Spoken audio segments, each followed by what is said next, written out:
Hello everyone, welcome back to another video. আজকের ভিডিওতে আমরা শিখব বেশ কিছু ডেইলি ইউজড ইংলিশ সেন্টেন্সেস এবং এগুলো একদম ছোট ছোট সেন্টেন্স যেগুলো আমরা বাড়িতে বাচ্চাদের সঙ্গে ব্যবহার করতে পারি বা আমরা যারা একদম বিগিনার্স প্রথম থেকে শুরু করতে চাইছি ইংরেজি শেখা, তাহলে তাদের জন্য আশা করছি ভিডিওটি হেল্পফুল হবে। তো দেরি না করে চলো স্টার্ট করছি। আমার দিকে তাকাও। বাচ্চাদেরকে যখন আমরা পড়াতে বসি বা আমরা যারা বড়রাও কথা বলছি যে আমার দিকে তাকাও, এইভাবে আমরা কথাটা বলি। তাহলে আমার দিকে হচ্ছে অ্যাট মি, আর তাকানো ইংলিশ হচ্ছে লুক। তাহলে এটাকে আমরা ইংরেজিতে বলতে পারি look at me. Look at me, look at me, আমার দিকে তাকাও। ধাক্কা দাও, ধাক্কা দেওয়া ইংলিশ হচ্ছে পুশ। তাহলে আমরা ধাক্কা দাও অর্থাৎ কোনো একটা জিনিসকে বলি যে এটাকে ধাক্কা দাও বা ধাক্কা দাও, তো এটাকে ইংলিশে বলবো পুশ ইট। পুশ ইট, ধাক্কা দাও, পুশ ইট। ধৈর্য রাখো, কেউ যখন কোনো কাজ করতে করতে যখন বারবার ফেল হয় অর্থাৎ সাকসেসফুল হয় না, তখন তাদেরকে আমরা ইন্সপায়ার করার জন্য, উৎসাহিত করার জন্য আমরা বলি না যে ধৈর্য রাখো। তো সেই ধৈর্য রাখো ইংলিশে বলবো হ্যাভ পেশেন্স। হ্যাভ পেশেন্স, ধৈর্য রাখো। হ্যাভ পেশেন্স, ধৈর্য রাখো। আবার চেষ্টা করো, কেউ যখন কোনো কাজে একবার ব্যর্থ হয় তখন আমরা তাকে বলি যে কাজটা আবার চেষ্টা করো। চেষ্টা করা ইংলিশ হচ্ছে ট্রাই, আবার ইংলিশ হচ্ছে এগেইন। তাহলে আমরা বলবো ট্রাই এগেইন, আবার চেষ্টা করো। ট্রাই এগেইন, ওকে। এটি নাও, কোনো একটা জিনিস এনে আমরা বাচ্চাদেরকে যখন বলি, হয়তো চকলেট হতে পারে, পেন হতে পারে, যে কোনো জিনিস যেগুলো তাদের পছন্দ, তো তখন আমরা বলি যে এটা নাও। এটাকে আমরা বাংলায় না বলে তাদের সঙ্গে যদি আমরা ইংলিশে কথা বলি তাহলে তারাও এটাকে ইংলিশে বলতে শিখবে। টেক ইট, টেক ইট, এটা নাও। Take it. চলো যাই, আমরা কয়েকজন মিলে কোথাও যাব, তো বলছি চলো যাই বা চলো যাওয়া যাক। তো এটাকে আমরা ইংরেজিতে বলবো লেটস গো। লেটস গো, চলো যাওয়া যাক বা চলো যাই। Let's go.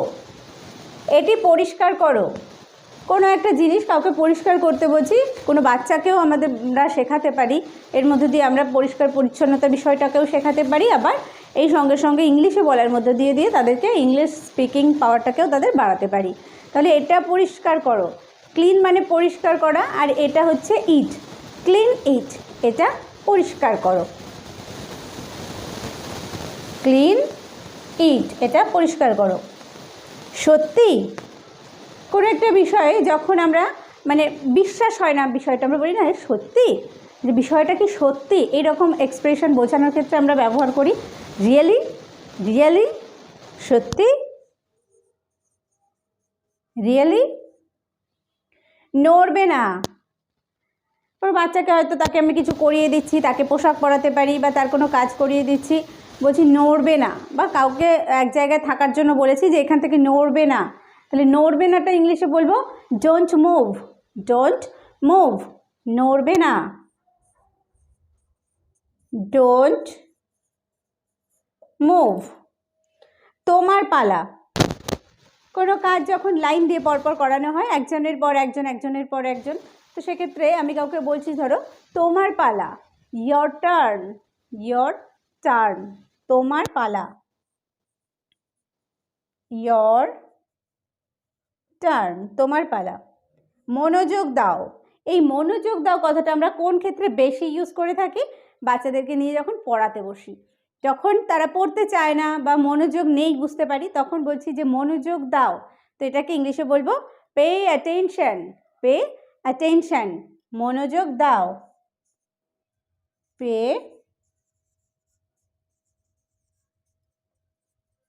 Attention, pay attention, মনোযোগ দাও, ওকে।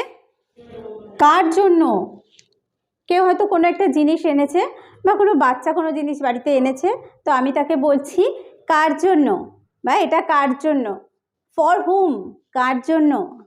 তাহলে কার জন্যটাকে ইংলিশে বলবো ফর হুম, ফর হোম, কার জন্য? লিখে ফেলো, কাউকে কোনো কিছু লিখতে বলছি যেটা লিখে ফেলো, তো লিখে ফেলো ইংলিশ হচ্ছে রাইট ডাউন। রাইট ডাউন, লিখে ফেলো, রাইট ডাউন। কেন না বলছে তুমি কি আমার সঙ্গে যেতে পারবে, তো আমি বলছি হ্যাঁ কেন না, মানে যেতে পারবো, সেই সম্মতিটা প্রকাশের জন্য আমরা ব্যবহার করি কেন নয় বা কেন না, ওয়াই নট, ওয়াই নট। তাহলে এটাকে আমরা ইংরেজিতে বলবো ওয়াই নট, কেন না। সামনে যাও,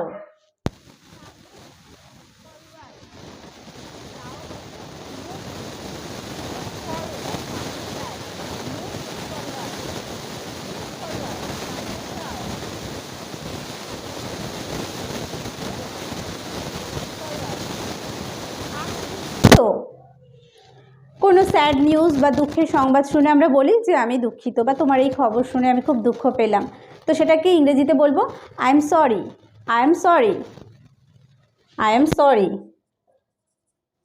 আই এম সরি। একেবারে না, কোনো একটা বিষয়ে যখন আমার মতামত চাওয়া হচ্ছে, আমি হয়তো সেই বিষয়ে একদমই রাজি নই, তাহলে আমি বলছি একেবারেই না, অ্যাবসলিউটলি নট। তাহলে এটাকে ইংলিশে বলবো অ্যাবসলিউটলি নট,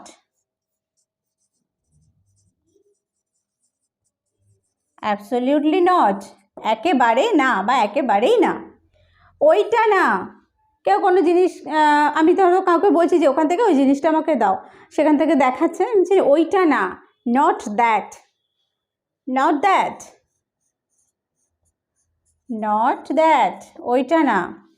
চিৎকার করো না, বাড়িতে বাচ্চা থাকলে এটা আমরা সবসময় ব্যবহার করি যে সে চিৎকার চেঁচামেচি করছে, দুষ্টুমি করছে, চিৎকার করো না, এটাকে ইংলিশে বলবো don't shout, don't shout, don't shout, চিৎকার করো না।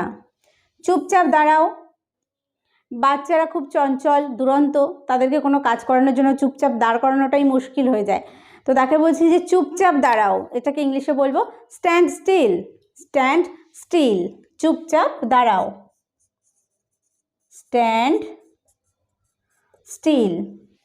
কতগুলো, কেউ কোনো জিনিস এনেছে, হয়তো বলছে যে জিনিসগুলো এনেছি, আমি জিজ্ঞেস করছি কতগুলো, এটাকে ইংলিশে কীভাবে জিজ্ঞেস করব? How many. এই হাউ মেনি কথাটা আমরা কখন ব্যবহার করব? যে সমস্ত জিনিসগুলোকে গোনা যায়, অর্থাৎ কাউন্ট করা যায়, কাউন্টেবল, সেক্ষেত্রে আমরা ব্যবহার করব হাউ মেনি, কতগুলো, হাউ মেনি। এবার দেখো কতখানি, কতখানি মানে যে জিনিসটাকে আমরা গুনতে পারি না, পরিমাপ করতে পারি, তাহলে কতখানি, how much, how much, how much মানে হচ্ছে কতখানি। এক্ষুনি, তুমি কখন এসেছো, আমি বলছি এক্ষুনি, এটাকে ইংলিশে বলবো জাস্ট নাও, জাস্ট নাও, এক্ষুনি, জাস্ট নাও। এখনো পর্যন্ত, বলছি যে এখনো পর্যন্ত এতগুলো মানুষ আমার সঙ্গে এসেছে, বা এত মানে এখনো পর্যন্ত, এইটাকে ইংরেজিতে আমরা বলবো টিল নাও, এখনো পর্যন্ত, টিল নাও, টিল নাও।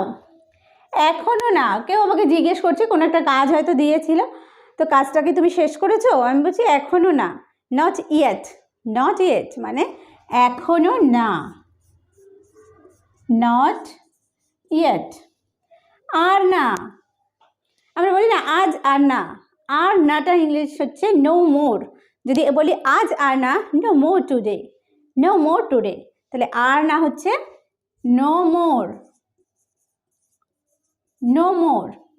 এখানে নেই, কেউ কোনো জিনিস বলছে দেখো তো ওখানে আছে কিনা, তো আমি বলছি এখানে নেই, তো এখানে নেইটা আমরা ইংরেজিতে বলবো নট হিয়ার, নট হিয়ার, এখানে নেই, নট হিয়ার। ওখানে, আমি এটা আবার বললাম যে এখানে নেই, ওখানে, তাহলে ওখানে কথাটা আমরা বলবো over there, over there, over there, ওখানে, এখানে নেই, নট হিয়ার, ওভার দেয়ার, ওখানে। খুব তাড়াতাড়ি, যে খুব তাড়াতাড়ি বিষয়টা ঘটে গেল, তাহলে খুব তাড়াতাড়িটা ইংলিশে বলবো so early, so early, so early, খুব তাড়াতাড়ি। বেশ বড়, তো এটাকে ইংলিশে বলবো কোয়াইট বিগ, কোয়াইট বিগ, বেশ বড়। অনেক দিন থেকে অর্থাৎ অনেক দিন যাবত, তো সেক্ষেত্রে আমরা ইংরেজিতে বলবো সিন্স লং, সিন্স লং, অনেক দিন থেকে বা অনেক দিন যাবত, সিন্স লং। কিছুক্ষণের জন্য, হ্যাঁ আমি কিছুক্ষণের জন্য ওখানে গিয়েছিলাম বা কিছুক্ষণের জন্য সে এসেছিল, তো এই কিছুক্ষণের জন্যটাকে ইংলিশে বলবো for a while, for a while, for a while. উত্থান পতন, আমরা বলি না যে কোনো কাজে উত্থান পতন থাকে, তাহলে সেই উত্থান পতনটাকে ইংলিশে বলা হয় আপস অ্যান্ড ডাউনস। আপস মানে আপ মানে হচ্ছে উত্থান আর ডাউনস মানে হচ্ছে পতন, তাহলে ups and downs, ups and downs.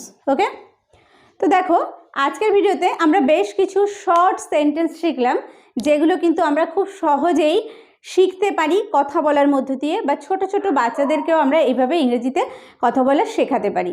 তো ভিডিওটি যাদের জন্য হেল্পফুল হয়েছে তারা অবশ্যই একটা লাইক দিও আর কমেন্ট করে জানিও তোমাদের কেমন লাগলো। আজকে চ্যানেলে যারা প্রথম এসেছো অবশ্যই চ্যানেলটিকে সাবস্ক্রাইব করে নিয়ে সঙ্গে থেকো, আর ফেসবুকে যারা দেখছো পেজটিকে ফলো করে নিয়ে সঙ্গে থেকো। ভিডিওটি শেষ পর্যন্ত দেখার জন্য প্রত্যেককে থ্যাংক ইউ।